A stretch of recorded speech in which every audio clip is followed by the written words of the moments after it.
ओम परमात्मने नमः। ओम श्री गुरुभ्यो नमः। ओम मातृशक्तये नमः।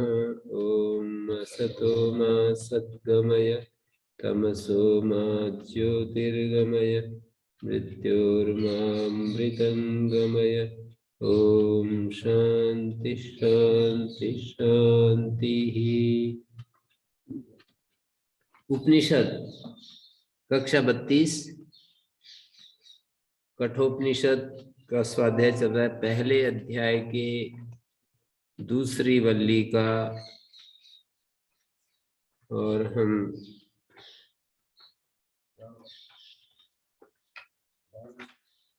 13वां श्लोक हम पढ़ेंगे। कल 12वें श्लोक को हम देख रहे थे। मत्वा धीरो हर्ष शोको जाति अध्यात्म योगादिगमेन देवम। अध्यात्म योग के द्वारा उस देव को प्राप्त करके और जानकर धीर पुरुष हर्ष और शोक को छोड़ देता है, उत्कर्ष और अपकर्ष को त्याग देता है। अपने हर्ष और शोक को, जो कि उत्कर्ष के कारण हर्ष होता है, अपकर्ष के कारण शोक होता है, तो उत्कर्ष और अपकर्ष जब नहीं रहे तो हर्ष और शोक छोड़ देता है। अध्यात्म योगादिगमेन मानी जो अध्यात्म योग है, मानी अपने इंद्रियों को विषयों से हटा करके अपनी आत्मा में अंतर्मुख होकर, इसी अंतर्मुखता का नाम अध्यात्म योग है। बाहर से अपने इंद्रियों को मोड़कर अपने भीतर लगाने का नाम अध्यात्म योग है। तो उस पुरातन सनातन अध्यात्म योगादिगमेन, अध्यात्म योगादिगम के द्वारा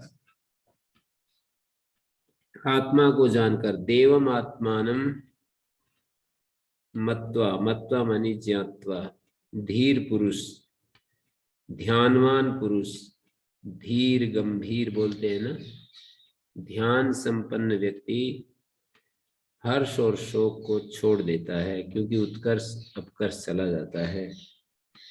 यहाँ पर तृतीया विभक्ति है, अध्यात्म योगादिगमेन। देव को जानने में अध्यात्म योगादिगम ये साधन बना लेता है।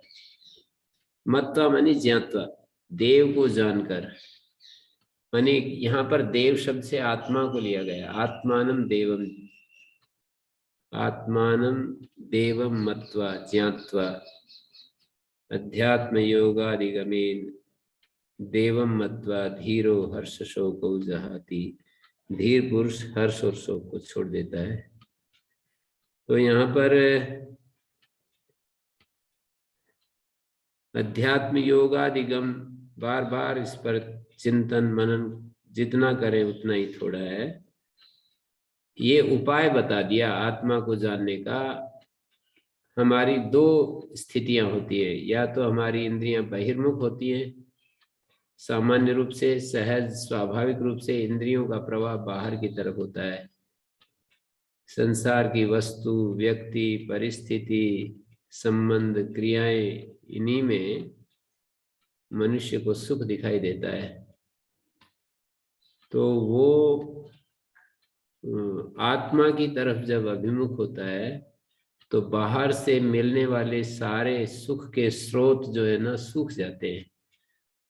जिसको आत्म ज्ञान की भूख है, जो आत्मा को जानने के लिए तत्पर हो गया, जिज्ञासु हो गया, तो सारे स्रोत जो होते हैं ना, जैसे जहां जहां से सुख बह करके आता है, जल के स्रोत होते हैं, ऐसे सुख के स्रोत होते हैं अलग अलग। तो उन सब के सब जो सुख के स्रोत हैं उनको बंद करके और अपने मूल में चला जाता है। बाहर से आने वाले सुख को छोड़कर, त्याग कर अपनी आत्मा की तरफ मुड़ जाता है। उसी को अध्यात्म योगादिगम कहा है। उस अध्यात्म योगाधिगम के द्वारा आत्मा को जानकर,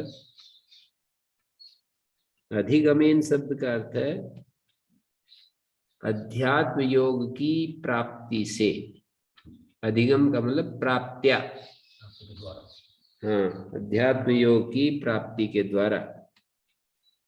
धीरो अध्यात्म योग की प्राप्ति के द्वारा आत्मा को जानकर हर शोक को छोड़ देता है। इतना साफ,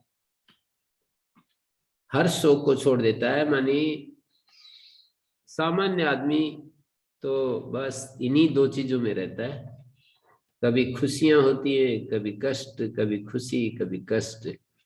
इन दो बातों में ही उसका पूरा जीवन चला जाता है। कुछ संकल्प करता है, कुछ कामना करता है, वो पूरी हो जाती है तो खुशियां मिल जाती हैं, पूरी नहीं होती है तो दुखी होता रहता है, कष्ट पाता रहता है।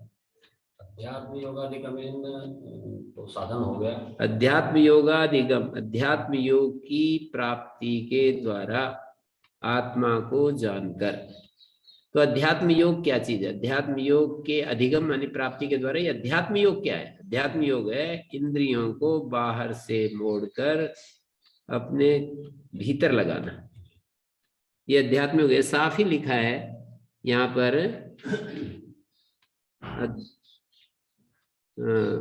यहाँ पर लिखा है विषयभ्या प्रति संहृत चेतसा आत्मनि समाधानम अध्यात्म योग। ये परिभाषा कर दी है अध्यात्म योग की। विषयभ्या प्रतिसंहृत, विषयों से चित्त को हटाकर, प्रतिसंहृत चेतसा, चित्त का आत्मा में समाधान, ये अध्यात्म योग है।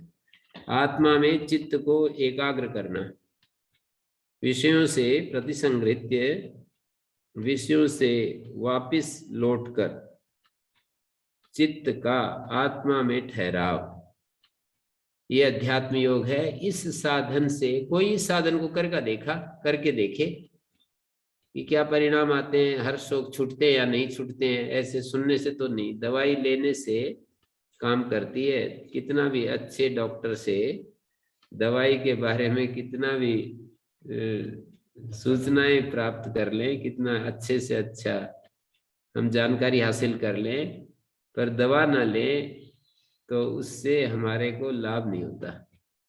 तो बस ये साधन करके देखें। अध्यात्म योग है विषयों से लौटकर, विषयों की तरफ से मन को मोड़कर आत्मा में एकाग्र हो जाना, चित्त का आत्मा में लग जाना। चित्त दोनों काम करता है, आत्मा में भी लगता है और बाहर दुनिया में भी लगता है। योग शास्त्र में जो योग दर्शन का चतुर्थ पाद है, वहां एक सूत्र आता है, दृष्टि दृश्योपरक्तम चित्तम सर्वार्थम। दृष्टा से भी उपरक्त होता है ये चित्त और दृश्य से भी उपरक्त होता है चित्त। इसमें दोनों क्वालिटी हैं, दोनों सामर्थ्य हैं। ये जो चित्त है विषय से उपरक्त होता है तो भोग मिलता है, दृष्टा से उपरक्त होता है तो योग मिलता है या अपवर्ग मिलता है। भोग मिलता है, अपवर्ग मिलता है। भोग अपवर्गार्थम दृश्यम। ये जितना भी दृश्य है, ये जो हमारा चित्त होता है, ये भी दृश्य का ही एक, चित्त दृश्य का ही एक घटक है, दृश्य का ही एक रूप है। और ये भोग भी प्राप्त इसी चित्त के द्वारा किया जाते हैं और इसी चित्त के द्वारा योग प्राप्त किया जाता है या अपवर्ग प्राप्त किया जाता है। चित्त साधन है भोग और अपवर्ग दोनों का। अविज्ञानवान चित्त भोग का साधन है, विज्ञानवान चित्त अपवर्ग का साधन है। शुद्ध चित्त अपवर्ग का साधन है, अशुद्ध चित्त भोग का साधन है। अशुद्ध चित्त का मतलब है जिस चित्त में संसार के पदार्थों में आसक्ति है, कहीं प्रियता है कहीं अप्रियता है, अपने सिवाय किसी दूसरी चीज से अपने को सुख करने का जो एक हमारा निर्णय होता है ये अमुक चीज से मैं सुखी हो जाऊंगा, अपने सिवाय किसी भी दूसरी चीज का आलम्बन लेकर के अपने को सुखी देखने का जो भाव है, ये अशुद्ध चित्त में ही पैदा होता है। शुद्ध चित्त में ये बात चली जाती है, निकल जाती है ये बात कि मुझे अपने को सुखी करने के लिए अपने सिवाय मुझे और किसी साधन की आवश्यकता, मैं ही पूर्ण हूं अपने सुख में, मेरा स्वरूप ही सुख है, तो मैं उस सुख में अतिरिक्त कहां से सुख जोड़ूंगा। सुख के सिवाय मेरा स्वरूप ही नहीं, ज्ञान, सुख, सत्ता, ये तीन स्वरूप है, ये समझ में आ जाए तो बस काम बन गया। मेरा स्वरूप सत्ता है, सत्ता का मतलब है, कोई अभावात्मक चीज नहीं हूं मैं, कोई एग्जिस्टेंस, कोई मेरा ऐसा कल्पनात्मक रूप नहीं है कि कोई कल्पना कर रखी हो मेरे बारे में, मैंने या किसी ने, शास्त्र ने या गुरुजनों ने एक कल्पना मेरे को दे दी हो, मेरे हाथ में कोई कल्पना पकड़ा दी हो, ऐसा नहीं। कोई एक ठोस सत्य है, कॉन्क्रीट ट्रुथ है वो, और मेरा स्वरूप ज्ञान है और मेरा स्वरूप आनंद है, सुख है। तो जब ऐसा स्वरूप है, अपने को ज्ञान संपन्न करने के लिए हम अपने सिवाय किसी भी चीज का आलम्बन लेकर के जब हम ज्ञानी बनने का प्रयास करते हैं या सुखी होने का प्रयास करते हैं, तो ये समझ लो भोग तो मिलेगा इससे, पर अपवर्ग तो नहीं मिलेगा। अपवर्ग तो मुझे ज्ञान से मिलेगा। विद्या अमृतम अश्नुते, विद्या का स्वरूप होता है कि मैं शुद्ध ज्ञान स्वरूप हूं, मैं सुख स्वरूप हूं, मेरी सत्ता है, सत चित आनंद स्वरूप हूं मैं। या दूसरी भाषा में महर्षि दयानंद इसको इस तरह से प्रस्तुत करते हैं, इसी सत्य को, कि ईश्वर मुझ में है और वो सत चित आनंद स्वरूप है। ज्यादा कोई इसमें हेर फेर नहीं है। आप जिस भी लैंग्वेज को समझने की बात है, बस जो भाषा आपके समझ में आए।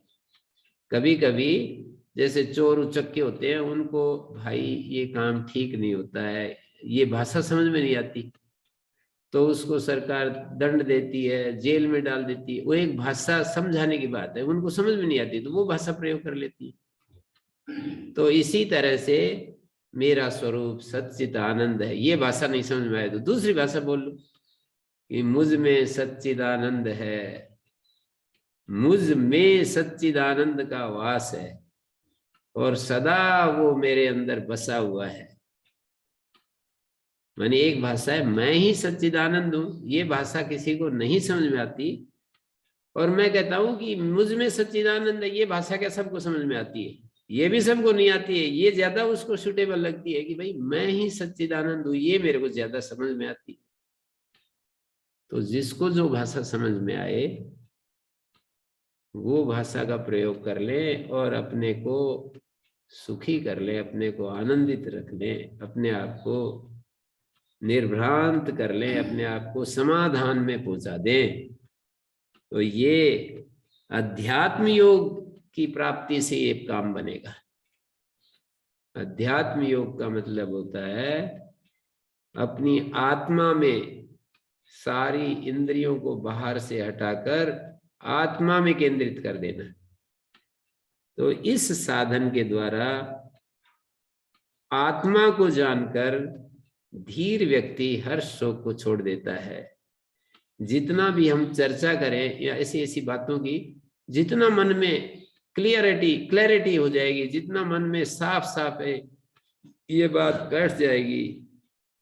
अब ये इस देवम के ही ये विशेषण है। जैसे दूसरी पंक्ति में तो कह दी ये बात, तम दूरदर्शम गूढ़म अनुप्रविष्टम गुहाहितम गवहरिष्टम पुराणम। ऐसा देव, द्वितीयांत शब्द जो होते हैं ना, वो अर्थ करते समय भाषा का नियम है कि वो इकट्ठे हो जाते हैं। तृतीयांत इकट्ठे हो जाते हैं, चतुर्थ्यंत इकट्ठे हो जाते हैं, पंचम्यंत, जो भी श्लोक में या उसमें एक समान विभक्ति वाले पद होते हैं वो इकट्ठे हो जाते हैं। तो यहाँ पर जो देवम है दूसरी पंक्ति में, उसी देवम की सारी विशेषताएं हैं। तम दूरदर्शम गूढ़म अनुप्रविष्टम गुहाहितम गह्वरेष्टम पुराण। वो जो देव है वो कैसा है, उसकी विशेषताएं बता रहे हैं। उसकी एक विशेषता है वो सनातन है।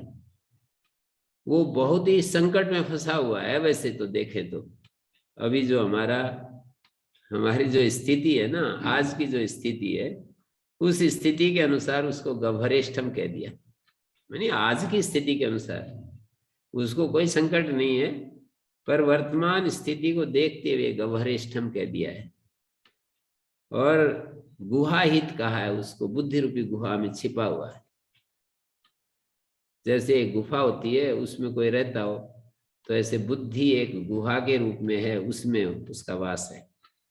और वो गूढ़ है, बहुत ही अंतरतम में है, मतलब इनर मोस्ट बीइंग है वो, दूरदर्श है वो। सारे जो अंधेरे के एक के बाद एक पर्दे ऊपर पड़े हुए हैं, उनको चीर करके वहां तक पहुंचना होता है। दूरदर्श इसलिए कह दिया कि बहुत सारे ऑब्स्टेकल्स, बहुत सारे आवरण उसके ऊपर आए हुए हैं। उन एक एक आवरण को भेद करने में हमें बहुत एक मन को पूरा शक्ति लगानी पड़ती है। पूरा एकदम से मन को चारों तरफ से घेर करके वहीं केंद्रित करना पड़ता है। तो इसलिए उसको दूरदर्श कह दिया। वो दूरदर्श है वो आत्मा। तो पंचकोश वाला सिस्टम है वो। जी, पंचकोश के अंदर छिपा हुआ है, शरीरों के अंदर बैठा हुआ है, तीन शरीर अपनी स्थितियों से फट के जी, और वो आत्म स्थिति पंचकोश में चक्र सब तक हुआ है जी। ये आवरण से हमने को मतलब जो हमारा ये जो शरीर है तीन, इन शरीरों में फंसा बैठा है। पंचकोशों में वो एकदम से पंचकोशों के भीतर उसका वास है। ऐसा वो अनुप्रविष्ट है, बहुत गहराई में अनुप्रविष्ट है, गूढ़ है वो। गुहाहित है, गह्वरेष्ठ है। गह्वरेष्ठ के लिए भाष्यकार ने शब्द प्रयोग किए हैं, विश्व में अनेक अनर्थ संकटे तिष्ठति। और गुहाहित मानी बुद्धि, हमारी जो बुद्धि है जब संस्कृत हो जाती है, शांत हो जाती है और बिल्कुल सूक्ष्म हो जाती है, एकाग्र हो जाती है, तो वहां उसकी उपलब्धि हो जाती है। दृश्यते तो अग्र्या बुद्ध्या। और गूढ़म गहनम अनुप्रविष्टम, हमारे गहन जो हमारा स्वरूप है, ये गहन का मतलब होता है बहुत ही, जैसे ना गहन वन, गहन अंधकार, तो गूढ़म गहनम अनुप्रविष्टम प्राकृत विषय विकार विज्ञानी प्रच्छन्नम।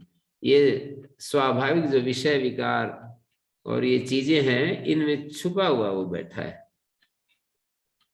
तो ऐसे उस आत्मा को जानकर हर्ष शोक उत्कर्ष अपकर्ष सब चले जाते हैं। आत्मा तो एक रस है, सम है।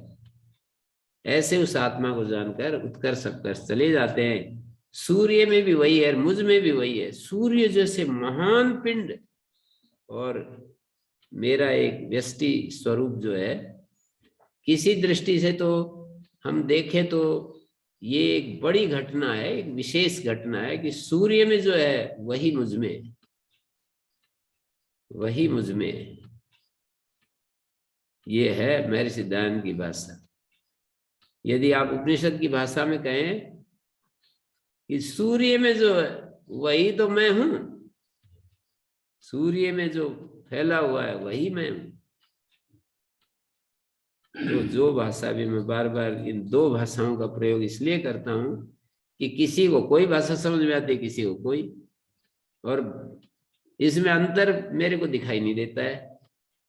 बात इतनी है समझने की कि उस आत्मा की उपलब्धि हो जाए। आप इस रूप में उपलब्ध कर लो कि वो मुझ में है, आप इस तरह उपलब्ध कर लो, मुझ में है, तो वहां भी भेद नहीं रहता है।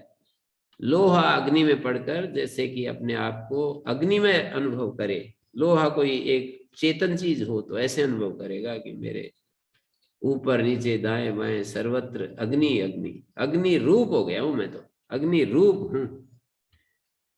एतत् श्रुत्वा संपरिगृह्य मर्त्या प्रव्रीह्य धर्म्यम् अणुमेतमाप्ये समोदते मोदनीयं हि लब्ध्वा विवृतं सद्म नचिकेत सम्मन्ये। ये आत्म तत्व जिसका मैं वखान करूंगा, जिसकी मैं व्याख्या करूंगा, एतत् श्रुत्वा आचार्य सकाशात, आचार्य से ये सब सुनकर, सम्यक आत्म भावेन परिगृह्य, और उसको आत्म भाव से, हमारा जो आत्म स्वरूप है उससे उसको ग्रहण करके, मर्त्य मरण धर्म, जो मरण धर्म है, धर्म्यम मानी धर्माद अनपेतम, प्रव्रीह्य उद्यम्य पृथक कृत्य, प्रव्रीह्य का अर्थ होता है उस अलग करके, उद्यम्य पृथक कृत्य, शरीरादेर अणुम सूक्ष्म एतम आत्मान आप्य, शरीर आदि से पृथक करके अणुम सूक्ष्म एतम आप्य।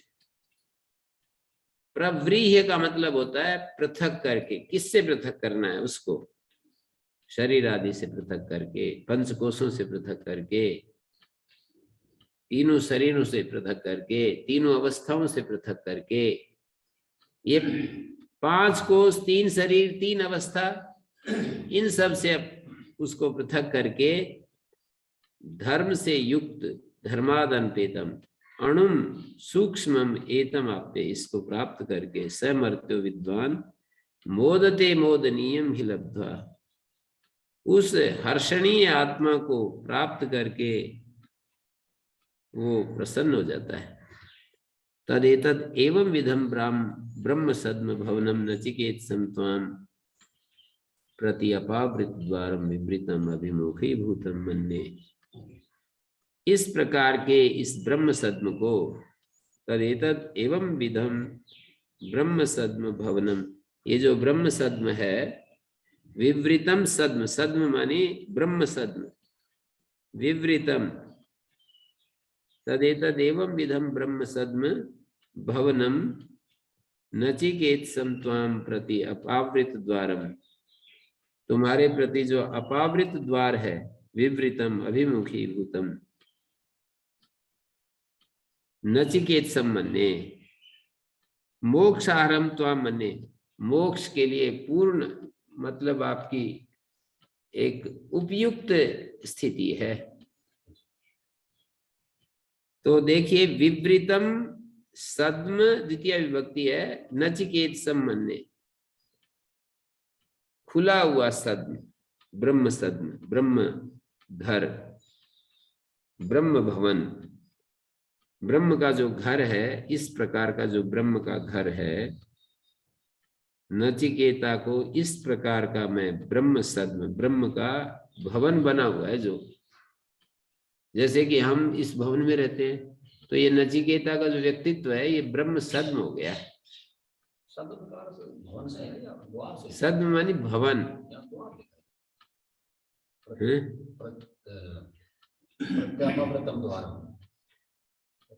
प्रति अपावृत द्वारम विवृतम, ये जो ब्रह्म सद्म है ना, वो नचिकेता के प्रति, हाँ ऐसा कर लेंगे, जो ब्रह्म सद्म है, ब्रह्म भवन है, वो नचिकेता के प्रति इसका द्वार उद्घाटित हो गया है। नचिकेता को ब्रह्म सद्म नहीं कहते, नचिकेता के प्रति ये जो ब्रह्म भवन है, ये इसका द्वार खुल गया है। सद्म तो भवन को ही कहते हैं, ब्रह्म सद्म ब्रह्म भवनम नचिकेत सम त्वाम, तुझ नचिकेता को अपावृत द्वारम विवृतम अभिमुखी भूतम, माने ये नचिकेता मोक्ष के लिए, मोक्षारम त्वाम मन्ये, मैं तुमको मोक्ष के योग्य व्यक्तित्व समझता हूँ। इसमें गुरुजी धर्म्यम है, इसको कहाँ जोड़ रहे हैं? परब्रह्म धर्म्यम।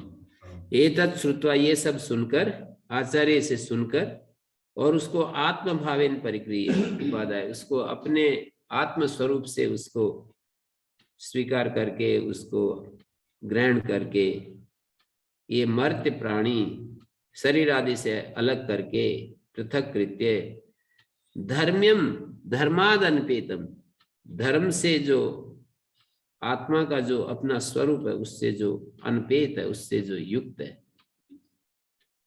धर्म्यम अणुम, आत्मा के लिए ये सारे शब्द हैं। धर्म्यम अणुम एतम आप्य, धर्म युक्त। आत्मा का एक धर्म होता है, जैसे चीनी का एक धर्म होता है, मिर्च का एक धर्म होता है, मनुष्य का एक धर्म होता है। यहाँ तो आत्मा के धर्म को धर्म्यम का है। आत्मा का जो धर्म है उससे, आत्मा का जो स्वरूप है, सत चित आनंद उसका स्वरूप है, उस धर्म युक्त धर्माद अनपेतम प्रव्रीह्य उद्यम्य पृथक्कृत्य, उस आत्मा को जो धर्म युक्त है, जो आत्मा का अपना एक धर्म है उससे युक्त है, सच्चिदानंद स्वरूप है। कुल मिलाकर के धर्म्यम उसे कहेंगे।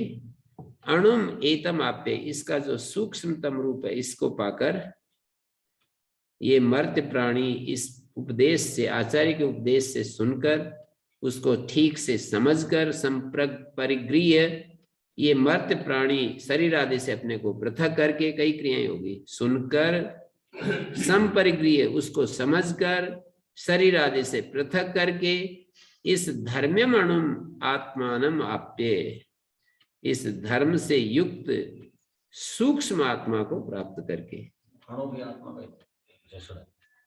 हाँ, अणुम मानी सूक्ष्मम, एतम आत्मानम आप्य। तत्व ज्ञान से उत्तम धर्मत्व धर्मादनपेतम, तत्व ज्ञान जो है वो यहाँ पर एक टीकाकार लिखते हैं धर्म्यम पर, तत्व ज्ञान उत्तम धर्मत्वम आह धर्मादनपेतम। ये आत्मा जो है तत्व ज्ञान एक उत्तम धर्म है, उस उत्तम धर्म से अनपेत है, युक्त है, तत्व ज्ञान स्वरूप है ये आत्मा। धर्माद अनपेतम अणुम सूक्ष्मम एतम आप्य स मोदनीयम लब्ध्वा मोदते, हर्षणीयम मोदनीयम आत्मानं लब्ध्वा मोदते तदेवं विधम ब्रह्म सद्म भवनम नचिकेत सम्मन्ये। ये नचिकेता को ऐसा ब्रह्म सद्म भवनम, नचिकेतसम प्रति अपावृत द्वारम विवृतम, नचिकेता के प्रति अध्ययन करेंगे, नचिकेता के प्रति ये ब्रह्म सद्म जो है, ब्रह्म भवन है, मोक्ष है। ब्रह्म भवन मानी मोक्ष, मोक्ष का द्वार उद्घाटित हो गया है। नचिकेता के प्रति ब्रह्म सद्म जो मोक्ष है उसका द्वार उद्घाटित हो गया है। विवृतम सद्म मन्ये, ऐसा मानता हूं कि मोक्ष का द्वार उद्घाटित हो गया है नचिकेता के प्रति। तुम नचिकेता के प्रति, त्वाम नचिकेतसम मन्ये प्रति एतदहम मन्ये, मोक्षाहरम त्वाम मन्ये। यहाँ ब्रह्म सद्म शब्द से मोक्ष ही लेना है। ये जो मोक्ष है, ये ब्रह्म सद्म है, ये तुझ नचिकेता के प्रति उद्घाटित हो गया है। ये जो बंद द्वार था वो खुल गया है, ऐसा मैं मानता हूं, यमाचार्य जी कह रहे हैं। और आगे कह रहे हैं अन्यत्र धर्माद अन्यत्र धर्माद अन्यत्र अस्मात् कृता कृतात् अन्यत्र भूताच्च भव्याच्च यत्तत् पश्यसि तद्वद।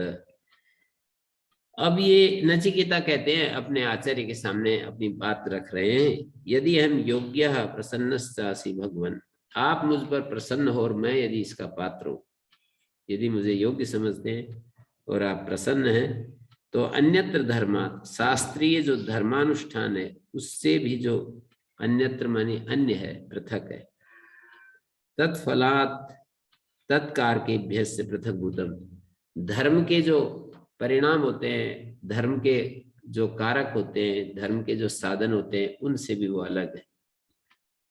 अन्यत्र धर्मात्, आत्म तत्व के बारे में नचिकेता पूछ रहा है कि जो अन्यत्र धर्मात्, अन्यत्र धर्मात्, अधर्म से भी वो अलग है, धर्म से भी वो अलग है।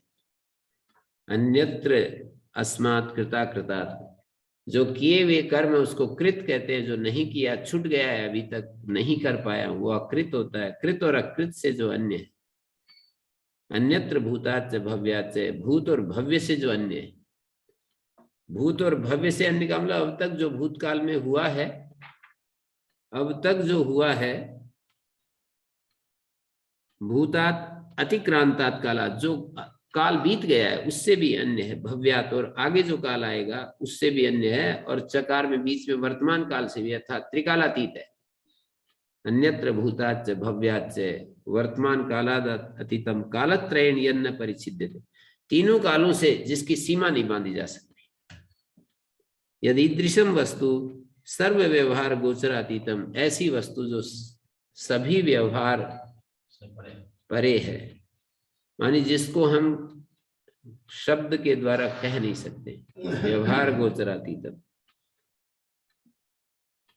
पश्यसी जानासी तद्वद महामह्यम, मेरे लिए हे आचार्य, मेरे लिए उस तत्व को बताओ, मुझे उस तत्व के बारे में बता दो जो ऐसा ऐसा है, मानी तीनों कालों से परे है, अन्यत्र भूताच भव्याच से वर्तमान से भी परे है। यह तत्पश्यसी, जिस तत्व को तुम देख रहे हो वो मेरे लिए बता दो। धर्मात अधर्मात, धर्म से अलग है अधर्म से अलग है, मानी सुनो, तथा अन्यत्र धर्मात तथा अन्यत्र अस्मात् कृता कृतात्, कृतम कार्यम अकृतम कारणम, जो कार्य से भी अलग है और कारण से भी अलग है। कारण तो ये जो इस सारे प्रपंच का कारण के रूप में देखें तो जो सांख्य जिसको प्रकृति कहता है, वेदांत में जिसको अव्याकृत कहते हैं, माया कहते हैं, तो अव्याकृत माया से भी ब्रह्म अलग है और कार्य जो ये दिखाई दे रहा है उससे भी अलग है। कई जगह पुण्य और अपुण्य के लिए भी कृताकृत शब्द आया है, पर यहाँ पर धर्म और अधर्म कह दिया है तो कृताकृत का कार्य कारण अर्थ ले लेंगे। धर्म और अधर्म पहले आ चुका है, इसलिए कारण और कार्य ले लेंगे। कारण से भी वो अलग है, कारण मानी इस जगत का मूल कारण जो अव्याकृत है उससे भी वो अलग है ब्रह्म, और ये जो कार्य दिखाई दे रहा है ये जगत, इससे भी वो अलग है। कारणात् कार्यात् अन्यत्, धर्मात् अधर्मात् अन्यत्, शास्त्रीय धर्मानुष्ठान तत्फलात्, शास्त्रीय धर्मानुष्ठान और उसके फल से जो अलग है, और तत्कारकेभ्य से पृथक भूतम, और उसके जो साधन है, कारक मानी उस धर्म के जो साधन है, इन सब से जो अलग है।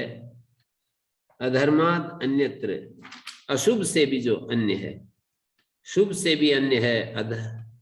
अन्यत्र शब्द का यहाँ पर अर्थ अन्यत ऐसा समझिए, अन्यत्र मानी अन्य, ये अधिकरण प्रधान अर्थ हो जाता है, अन्यत्र स्थान का वाचक हो जाता है, पर अन्यत्र का अर्थ यहाँ पर अन्यत है, पृथक, अलग, धर्म से अलग, शुभ से अलग, अशुभ से अलग, कारण और कार्य से भी परे है। ये कृता कृतात् कह दिया, ऐसे उस और तीनों कालों से परे है, ऐसा तत्व के बारे में जो आप देख रहे हैं वो मुझे बताओ। व्यवहार के किसी पर नहीं आता। हाँ, जो व्यवहार सब प्रकार के व्यवहार से अतीत है, ऐसी वस्तु सर्व व्यवहार कालातीतम, व्यवहार गोचरातीतम, व्यवहार विषयातीतम, व्यवहार के विषय से जो अतीत है उस वस्तु के बारे में मुझे बताओ। ऐसे पूछने पर इत्येवं पृष्ठवते मृत्युर्वाच, ऐसे पूछने पर मतलब ऐसा जब नचिकेता ने अपनी बात रखी तो मृत्यु बोल उठे, पृष्ठम वस्तु विशेषणांतरम से विवक्षण, वो पूछी गई वस्तु और उसके विशेषता, दूसरे विशेषता को बताने के लिए बोले, सर्वे वेदा यत् पदमामनन्ति तपांसि सर्वाणि से यद् वदन्ति यदिच्छन्तो ब्रह्मचर्यं चरन्ति तत्ते पदम संग्रहेण प्रवीम्योमित्येतत्। सारे वेद जिस पद की, पद मानी पदनीयम, गमनीयम, अविभागेन आमनन्ति प्रतिपादयन्ति, सारे वेद जिसको पदनीय गमनीय बताते हैं। अविभागेन गमनीय मानी एक स्वर से। अविभागेन गमनीय, विभाग रहित होकर के जिसके बारे में बता रहे हैं सारे उपनिषद।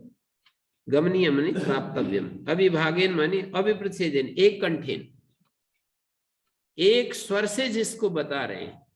भाष्यकार ने अविभागेन शब्द प्रयोग किया है, तो उसको अविभागेन मानी अविप्रतिषेधेन, बिना आपस में टकराव किए एक स्वर से जिसका वर्णन करते हैं, जिस प्राप्तव्य के बारे में वर्णन करते हैं। तपांसी सर्वसम्मति से कहते हैं इस बारे में। हाँ, सर्वसम्मति से जिसके बारे में कहते हैं। समस्वर से कहते हैं। सर्वे वेदा यत् पद्मा मनन्ति, तपांसी सर्वाणी से यद वदंती। और सारे तप यत् प्राप्त्यर्थानि, सारे तप जिसके बारे में कहते हैं, माने जिसको प्राप्त करने के लिए सारे तप होते हैं। सर्वाणी तपांसी यद वदंती, सारे तप जिसके बारे में, जिसकी प्राप्ति के लिए होते हैं। यदिच्छन्तो ब्रह्मचर्यम चरन्ति, जिसकी इच्छा करते हुए कठिन तपस्या की जाती है। गुरुकुलवास, गुरुकुलवास कठिन तपस्या से जुड़ा हुआ है। यदिच्छन्तो ब्रह्मचर्यम गुरुकुलवास लक्षणम अन्यद्वा ब्रह्म प्राप्त्यर्थम, या ब्रह्म प्राप्ति के लिए कुछ और तप करते हैं। तत्ते तुभ्यम पदम यद ज्ञातुम इच्छसि, जो पद तुम जानना चाहते हो उसको मैं संक्षेप से कहता हूं। ओम इत्येतत्, वो ओम पद है। वो ओम इत्येतत् पदम यद एतत् पदम यद बुभुत्सितम त्वया, जो तुमने जानने के लिए इच्छा की है। बुभुत्सित माने बोद्धुमिष्टम, जानने के लिए जो तुमने इच्छा की है। तदेतद ओम इति, ओम शब्द वाच्यम, ओम शब्द प्रतीकम से दो शब्द बोल दिए भाष्यकार ने। ओम शब्द को प्रतीक बना लो उसको पाने के लिए, ओम शब्द वाच्य अर्थ में अपना मन लगा लो। प्रतीक का मतलब बस ओम जो ये शब्द है ना, ये इसको प्रतीक, उस ब्रह्म को इस प्रतीक में ला करके बिठा दो। बस इस ओम को ही ब्रह्म मान लो। ओम इत्येतत्, धीरे धीरे सब कल्याण हो जाएगा। ओम शब्द वाच्य है वो, और ओम शब्द प्रतीक, ओम शब्द ही जिसका प्रतीक है। ओम शब्द प्रतीक है, उस प्रतीक में उसको ला करके बिठा दो। तो ऐसा है वो। एतद्धेव अक्षरम ब्रह्म, एतद्धेव अक्षरम परम, एतद्धेव अक्षरम ज्ञात्वा यो यदिच्छति तस्य तत्। इस अक्षर ब्रह्म को, एतद्धेव अक्षरम ब्रह्म, ये अक्षर ब्रह्म है, ये अक्षर ब्रह्म, ये परम ब्रह्म है। एतदेव अक्षरम ब्रह्मानि अपरम एतदेव अक्षरम परम च, और यही परम ब्रह्म है। एतद्धेव अक्षरम अपरम ब्रह्म, यहाँ अध्यार कर लेंगे। आगे परम का है ना दूसरी पंक्ति में, इसलिए इसमें अपर का अध्यार कर लेंगे। यही अपर ब्रह्म है और यही पर ब्रह्म है। ये ओंकार, ये जो अक्षर है ओंकार, ये अपर ब्रह्म है और ये पर ब्रह्म है। एतदेव अक्षरम परम परम तयोर ही प्रतीकम एतद अक्षरम, इन दोनों का, पर ब्रह्म और अपर ब्रह्म का प्रतीक है। एतद्धेव अक्षरम ज्ञात्वा उपास्य, इस अक्षर की उपासना करके, इस अक्षर को जानकर इसकी उपासना करके, ब्रह्म रूप में इसकी उपासना करके, एतदेव अक्षरम ज्ञात्वा यो यदिच्छति तस्य तत्, यो यदिच्छति परम अपरम व तस्य तत् भवति। परम को यदि चाहता है तो परम स्वरूप हो जाता है, अपर को चाहता है तो अपर को पा लेता है। भाष्यकार ने एक शब्द लिखा है, परम चेत ज्ञातव्यम अपरम चेत प्राप्तव्यम। यदि अपर ब्रह्म की इच्छा करता है, मानी गुणों के रूप में भगवान को चाहता है, गुणों के रूप में पसंद करता है, तो प्राप्त हो जाते हैं उसको, वे गुण प्राप्त हो जाते हैं। और यदि वो परम ब्रह्म को पसंद कर रहा है तो उसके साथ अभिन्न हो जाता है, एक हो जाता है। सारी उपाधियां छूट जाती हैं और वो वही बच जाता है। मानी ज्ञातव्यम का मतलब ये होता है कि वो वही होना, और प्राप्त करने का मतलब होता है कि हमारी सत्ता है और हम अपनी सत्ता को बनाए रखते हुए उसके गुणों को अपने भीतर धारण करते हैं। स्वामी दयानंद जी की भाषा में तो प्राप्त करना है। हाँ, स्वामी दयानंद जी की भाषा में प्राप्त करना है, और ये उपनिषद की भाषा में वही होना है, जानना है, होना। जानना या वही होना है। तो इस तरह से एतद्देव अक्षरम ज्ञात्वा यो यद इच्छति, जो चाहता है वैसा ही उसको प्राप्त हो जाता है, हमारी इच्छा के अनुसार हमें मिलता है। एतदालंबनम श्रेष्ठम एतदालंबनम परम एतदालंबनम ज्ञात्वा ब्रह्मलोके महीयते। ये श्रेष्ठ आलंबन है, ये परम आलंबन है ओंकार। एतद आलंबनम ज्ञात्वा, इस आलंबन को जानकर ब्रह्मलोक में पूजित हो जाते हैं, ब्रह्मलोक में महिमाशाली हो जाते हैं। और ब्रह्मलोके महीयते, परस्मिन ब्रह्मणि अपरस्मिश्च, पर ब्रह्म में या पर ब्रह्म में, ब्रह्म भूतो ब्रह्मवद उपास्य भवति, ब्रह्म के समान ही वो भी उपास्य हो जाता है। मानी दूसरे उसकी उपासना करने लगते हैं। ब्रह्मलोके महीयते का मतलब है ब्रह्मवद उपास्य भवति, ब्रह्म के जिसे उपासना करते हैं लोग, ऐसे ब्रह्म ज्ञानी की उपासना करने लगते हैं। न जायते म्रियते वा विपश्चित, नायम कुतश्चित न बभूव कश्चित, अजो नित्या शाश्वतोयम पुराणो न हन्यते हन्यमाने शरीरे। अन्यत्र धर्मात्, ये जो पूछा था, आत्मनो अशेष विशेष रहितस्य आलंबनत्वेन प्रतीकत्वेन ओंकारो निर्दिष्ट। भाष्यकार यहाँ पर कह रहे हैं कि अन्यत्र धर्मात्, अन्यत्र धर्मात्, अन्यत्र कृताद अकृतात्, ऐसे अभी कहा था ना, अन्यत्र धर्माद अन्यत्र धर्माद अन्यत्र अस्मात् कृता कृतात्। तो यहाँ इस मंत्र के प्रारंभ में लिखते हैं अन्यत्र धर्मात्, इसके द्वारा जो पूछा गया तत्व था, पृष्ठस्य आत्मनो अशेष विशेष रहित, सारी विशेषताओं से जो रहित, उसकी कोई विशेषता है यही है कि वो निर्विशेष है, निर्विशेष विशेष, सारी अशेष विशेष रहित आलंबनत्वेन, उसको आलंबन भी बना लिया, उसको प्रतीक भी बना लिया, ऐसा ओंकार बताया। अपरस्य ब्रह्मणो मंदम मंद मध्यम प्रतिपत्रीन प्रति, अपर ब्रह्म तो मंद और मध्यम ज्ञाताओं के लिए बता दिया, जो मंद अधिकारी हैं मध्यम अधिकारी हैं उनके लिए अपर ब्रह्म का स्वरूप बताया। अथेदानिम तस्य ओंकार आलंबनस्य आत्मना साक्षात स्वरूप निर्दिधारयिषया, उस ओंकार आलंबन आत्मा का साक्षात स्वरूप निर्धारण करने की इच्छा से ये मंत्र आया। न जायते नोत्पद्यते म्रियते वा न म्रियते, न तो पैदा होता है ये ओंकार अक्षर, न मरता है। न जायते नोत्पद्यते म्रियते वा न म्रियते, उत्पत्तिमतो वस्तुनो अनित्यस्य अनेका विक्रियाः, उत्पत्तिमान वस्तु की अनेक विक्रियाएं होती हैं, अनेक परिवर्तन होते हैं। उत्पत्तिमान वस्तु में जो चीज उत्पन्न होती है उसमें परिणाम होते हैं, उसमें क्रियाएं होती हैं, उसमें परिवर्तन होते हैं। तासाम आद्यन्ते, उन क्रियाओं में 6 क्रियाएं होती हैं, उनमें सभी क्रियाएं आ जाती हैं। उत्पत्तिमान वस्तुओं की पहली क्रिया तो जन्म लेना और अंतिम क्रिया नाश होना, बीच वाले सारे परिणाम, बढ़ना घटना क्षय होना, ये सब उसके बीच की हैं। जायते अस्ति विपरिणमते वर्धते अपक्षीयते विनश्यति, पहले कोई चीज उत्पन्न होती है, फिर सत्ता में आती है, बढ़ना शुरू होती है, बढ़ने के बाद घटना शुरू हो जाती है और अंत में नाश हो जाती है। तो पहली और अंतिम क्रिया को पकड़ करके रहे, आद्यन्ते जन्म न जायते म्रियते वा, पहली क्रिया भी उसमें नहीं है, अंतिम क्रिया भी नहीं है। विनाश लक्षणे विक्रिये यह आत्मनि प्रतिषिध्यते, इस आत्मा में प्रथम और अंतिम क्रिया का निषेध कर रहे हैं। सबसे पहले ये काम किया, सर्व विक्रिया प्रतिषेधार्थम न जायते म्रियते, सारी क्रियाओं से रहित है वो आत्म तत्व, उसमें कोई क्रिया ऐसी हलचल नहीं है, क्रिया नहीं है, जन्म क्रिया, मरण क्रिया और बीच की क्रियाएं, कोई भी क्रिया नहीं है। विपश्चित मेधावी अविपरिप्लुत चैतन्य स्वभावत्वात्, अविपरिलुप्त चैतन्य स्वभावत्वात्, जिसका चैतन्य स्वभाव कभी लुप्त नहीं होता। जैसे कि हम कभी कभी हमारा चैतन्य स्वभाव तो कभी कोमे में चले जाते हैं, चैतन्य स्वभाव लुप्त जैसा हो जाता है।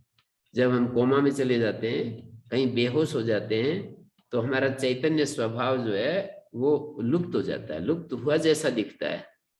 और जैसे गहरी नींद में भी एक प्रकार से उस समय तो हमें ज्ञान कुछ नहीं होता है, और हम यद्यपि भीतर पूरे चैतन्यमय होते हैं, वो तो उसका रूप नहीं बदलता है, लेकिन ऐसा प्रतीत होता है, कहीं इसको कुछ नहीं पता चल रहा है, लेकिन वो विपश्चित है, मेधावी है, वो अपने स्वरूप में जो है कभी भी उसका स्वरूप लुप्त नहीं होता है, चैतन्य अचैतन्य में नहीं बदलता। पर यहाँ तो प्रतिबंधक ऐसा आ जाता है कोमा में या नींद में कि वो हमको ऐसा लगने लगता है कि ये मतलब अपने स्वभाव अब ये तो अनुभव नहीं कर रहा है, हमें देखने वालों को ऐसा लगता है।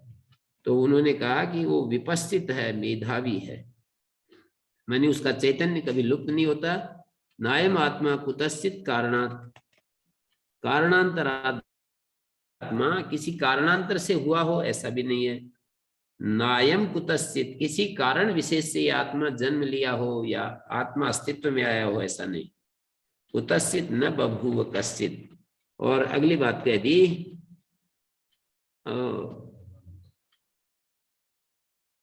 बभूव कश्चित अर्थांतरभूता स्वस्मात्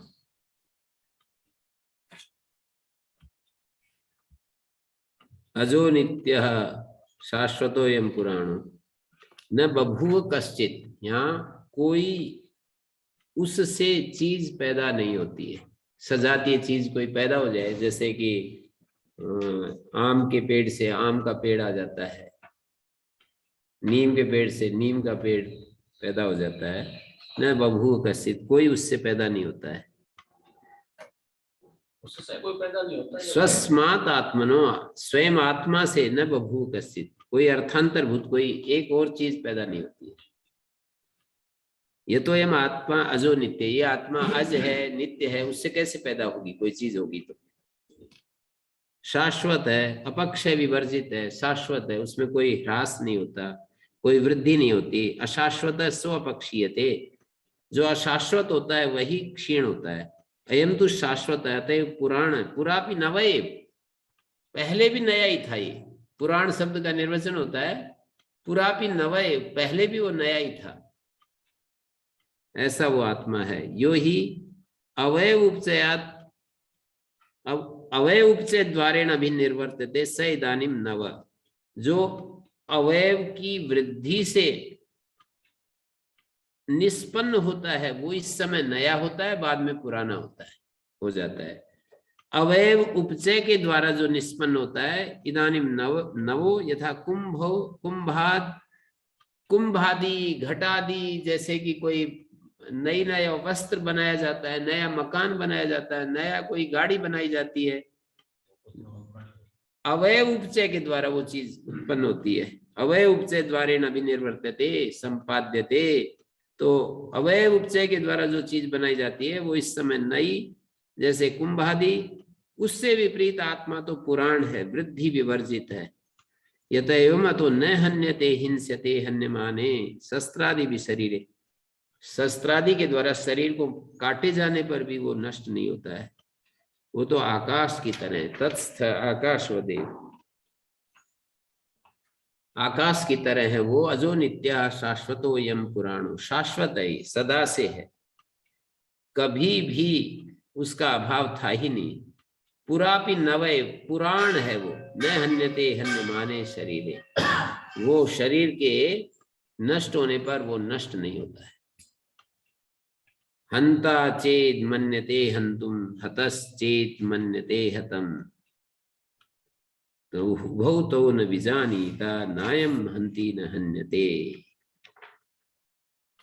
एवं भूतम अपि आत्मानं शरीर मात्र आत्मदृष्टि, इस प्रकार के आत्मा को, जो शरीर मात्र आत्मदृष्टि है, जिसको शरीर ही बस, शरीर में ही आत्म भाव दिखाई देता है, शरीर को ही अपना स्वरूप समझता है, ऐसा जो आत्मा, ऐसे आत्मा को शरीर मात्र आत्मदृष्टि हंता चेद यदि मन्यते चिंतयति, यदि ये मानते हो कि मारने वाला है, मारने के लिए ये उद्यत हो जाता है। हंता चेत यदि मन्यते चिंतयति हंतुम हनिष्यामि एनम, और मैं इसको मार डालूंगा। यो भी अन्यो हता, और दूसरा जिसको मारता हूं वो भी मर जाएगा। सो भी चेत मन्यते, इस तरह से जो इस आत्मा के बारे में अभिकल्पना बनाता है, कॉन्सेप्शन बनाता है, सो भी चेत मन्यते हतम आत्मानम हतो हम उभौ पितौ न विजानीता। हंता चेत मन्यते हंतुम, हन मारने वाला इसको मारने के लिए मारने वाला समझता है, मारने के लिए इसको मारने के रूप में इसको देखता है। हतश्चेत मन्यते हतम, और ऐसा मानता है इसको जब मारता है तो ये मर गया। हतश्चेत मन्यते हतम, दो बात कही। हंता चेत मन्यते हंतुम, हंता व्यक्ति यदि ऐसा विचार करता है, हंतुम मन्यते मानी हनिष्यामि एनम कश्चित शत्रुभूतम, मैं इस शत्रुभूत को मार डालूंगा। हंतुम हनिष्यामि एनम योपि अन्यो हता सोपि चेत मन्यते, और जो मर गया ना, हतश्चेत मन्यते आत्मानम हतम, जो मर गया वो भी ये मानने लगता है कि मैं तो मर गया। सामान्य रूप से कभी कभी किसी की हानि हो जाती है, जैसे कि बिजनेस में हानि हो जाए, मैं तो मर गया। और जैसे कि पानी में डूब रहा हो तो भाई मैं तो गया, मैं तो मर गया, मैं ऐसे सोचने लगता है। तो ये कह रहे हैं हतश्चेत मन्यते हतम, अन्य भी व्यक्ति मरा हुआ ये मानने लगता है कि मैं तो मर गया। हतम आत्मानम हतो हम, मैं तो मर गया, ऐसा अपने आप को मरा हुआ मानता है। उभौ पितो न विजानीता, वे दोनों ही नहीं जानते। स्वम आत्मानम ये तो नायम हंती, ना तो ये मरता है, न तो ये मारता है, न मरता है। नायम हंती अविक्रियत्वात्, ये विक्रिय स्वरूप नहीं है, इसलिए ये नहीं मारता है।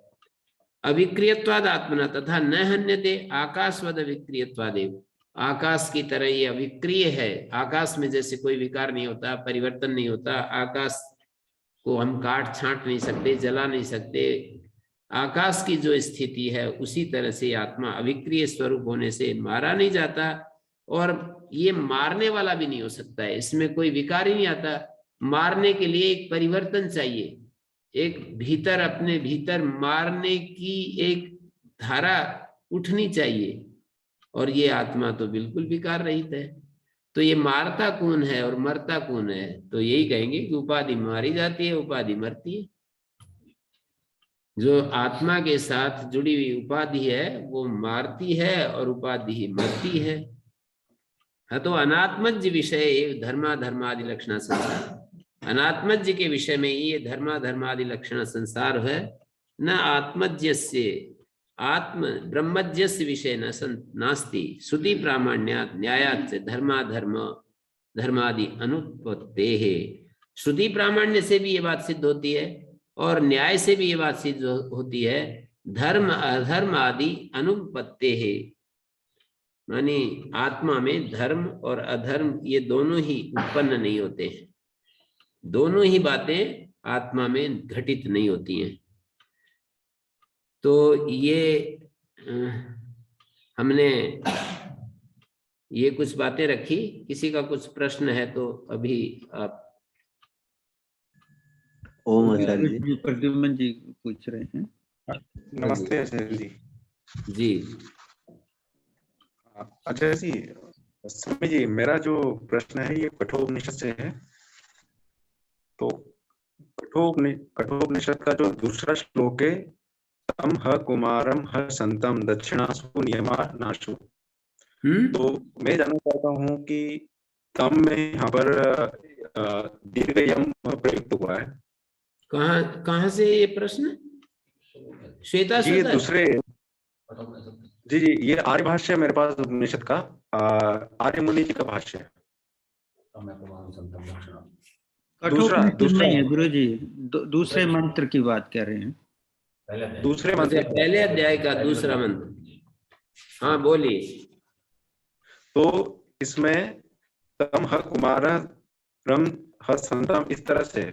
तो मैं जानना चाहता हूँ कि जब इसका मैंने व्याकरण के साथ में इसको पढ़ रहा था, तो एक तो इसका पद पाठ हुआ है तो हमने तम कहा है, लेकिन जब मंत्र के अंदर त के बाद में दीर्घ यम लगा हुआ है, तो मैं इसके बारे में थोड़ा सा जानना चाहता हूँ। एक तो ह्रस्व यम होता है, एक दीर्घ यम होता है जी। ये तो जो ये है ना, इसका ह्रस्व अक्षर के हाँ बाद जो होता है वो दीर्घ होता है, और दीर्घ अक्षर के बाद जो होता है वो ह्रस्व होता है। यजुर्वेद में ऐसी व्यवस्था है, क्योंकि कठोपनिषद यजुर्वेद का ही है हिस्सा। तो यजुर्वेद की व्यवस्था ये है कि जो भी अनुस्वार होता है उसको परसवर्ण हो जाता है, और कहीं पर यदि ऊष्म वर्ण परे हों, 5 अक्षर परे हों, श, श, स, ह और र, ये 5 वर्ण यदि परे हों, ऊष्म और रेफ यदि 5 अक्षर परे हों, तो परसवर्ण न होकर के ये जो ह्रस्व, और ये एक विशेष चिन्ह है जिसको ग्वंग कहते हैं, तो वो ग्वंग हो जाता है। मानिए ह्रस्व अक्षर, तय में जो ह्रस्व अक्षर है उससे परे ये दीर्घ ग्वंग होता है, और दीर्घ से परे ह्रस्व होता है। जैसे यस्मिन ऋचय साम यजुंसी, तो यजुंसी में ऊ में दीर्घ है, तो श मूर्धन्य परे है, बीच में अनुस्वार जो होगा बदलेगा वो ह्रस्व गुम में बदलेगा, और ये दीर्घ गुम है। सर्वम वही पूर्णम स्वाहा, पूर्ण के बाद जो गंग होगा वो दीर्घ होगा, पूर्णम स्वाहा। ये बात है, भाषा की बात पूछ रहे हैं आप। हाँ, तो स्वामी जी ये जो यहाँ पर उपयोग हुआ है, तो इसको बोलने के लिए नासिका से उच्चारण करना है हमें और मुंह को बंद रखना पड़ता है, क्योंकि हाँ, ऐसा मैंने कहते स्वामी जी हैं। बहुत ज्यादा इसमें जो परंपरागत रूप से जो जानते हैं वे लोग बता सकते हैं, बहुत ज्यादा मेरे को भी अभ्यास नहीं है इसका। मैंने भी गुरुमुख से अच्छा, वेद वो को इसलिए नहीं पूछा। सुना है। गुरुमुख से जो वेद को, अच्छा, वेद पाठ जो सुनते हैं ना, वो ही निर्णायक होते हैं। मैंने हाँ वेद को इस तरह से गुरुमुख से अभ्यास नहीं किया है। उसके अर्थ पर हम लोग विचार करते हैं, भाष्य के आधार पर विचार करते हैं। एक वेद का पाठ होता है गुरुमुख से पढ़ना सुनना, परंपरागत अपनी अपनी शाखा का वो अध्ययन कर रहे होते हैं। तो मैं उस तरह का प्रामाणिक नहीं हूँ इस विषय में, तो ये इसमें मैं क्या जवाब दूंगा। हाँ स्वामी जी, इसलिए पूछा था कि हम इसको पढ़ रहे हैं तो हम त के बाद में जैसे दीर्घ यम आया है तो हम उसका उच्चारण म करें या ग्वंग करें ना, इसलिए हाँ, गलत मैंने उच्चारण बता नहीं दिया हो। है कि इसके बारे में कुछ मैं जवाब नहीं दे पाऊंगा। परंपरागत रूप से जो जिन जिन गुरुजनों के पास जो लोग पढ़ते हैं ना, ऐसा कोई व्यक्ति सौभाग्य से कोई मिल जाए तो वही प्रामाणिक उत्तर देगा। मैं तो साफ साफ कह रहा हूँ कि बहुत सारी चीजें नहीं जानता हूँ, तो इस विषय में मेरा इस विषय में ज्ञान नहीं है, क्योंकि मैं परंपरागत रूप से किसी आचार्य के पास वेद का स्वाध्याय नहीं किया है। वेद स्वाध्याय का मतलब होता है वो बुलवाता है, जैसे ओम भूर्भुवस्वः, फिर हम बोलेंगे ओम भूर्भुवस्वः तत्सवितुर्वरेण्यम, फिर हम बोलेंगे तत्सवितुर्वरेण्यम। पूरा पूरा वेद इस तरह से 1-1 साल लगाते हैं, और 2-2 साल 10 साल ऐसे ऐसे इस वेद का स्वाध्याय करते हैं। तो वो इस तरह से वो एक प्रक्रिया है। कोई अर्थ से संबंधित कोई प्रश्न है तो वो कीजिएगा। जी गुरुजी, श्री जी का प्रश्न है। हाँ जी। ओम आचार्य जी, ये आपने बताया कि अनिल जी वेट करिए प्लीज। नमस्ते गुरु जी। हाँ ये जी। प्रश्न जो अभी हमने मंत्र जो खत्म किया है उसमें आया एक शब्द धर्मा धर्मादिलक्षण संसारो न ब्रह्मजस्य। तो इसमें आपने वो जो संबंध समझा रहे थे आपकी धर्मादि रूप संसार से अनात्मक संबंध रखता है, ब्रह्म से नहीं, वो मेरे को थोड़ा समझ में नहीं आया, जरा सा आप समझा क्या दें। कहाँ पर कह रहे हैं? 19वें मंत्र के अंत अभी जो सूत्र खत्म हुआ, मतलब मेरा मतलब मंत्र जो खत्म हुआ उसमें आपने वो धर्मादि अनुपपत्ते, ब्रह्म में धर्म और अधर्म ये अनुपन्न है। ब्रह्म में अनुपन्न है। हमारा जो मन है, बुद्धि है, उसी में सारे संस्कार होते हैं, और धर्म और अधर्म संस्कार रूप होते हैं। संस्कार का जो आश्रय है वो हमारी बुद्धि होती है, और आत्मा के होने से बुद्धि में ये सब घटित होता है। आत्मा न हो तो बुद्धि में भी नहीं होगा। तो इसलिए आत्मा निमित्त तो बनता ही है, बाकी उसका आश्रय ब्रह्म ना होकर के बुद्धि होती है, या अंतःकरण होता है, या मन होता है, जो भी भाषा हमें समझ में आए। जी मन, बुद्धि, अंतःकरण, यही धर्म और अधर्म का आश्रय होता है। सांख्य भी ऐसा ही मानता है और ये वेदांत भी ऐसा ही स्वीकार करता है कि धर्म और अधर्म का जो आश्रय होता है वो मन होता है, बुद्धि होती है, अंतःकरण होता है, आत्मा नहीं होता है। तो उसी को यहाँ पर दोहराया है, धर्म अधर्म आदि अनुपत्ते है, धर्म और अधर्म उसमें अनुपन्न है। धन्यवाद। जी।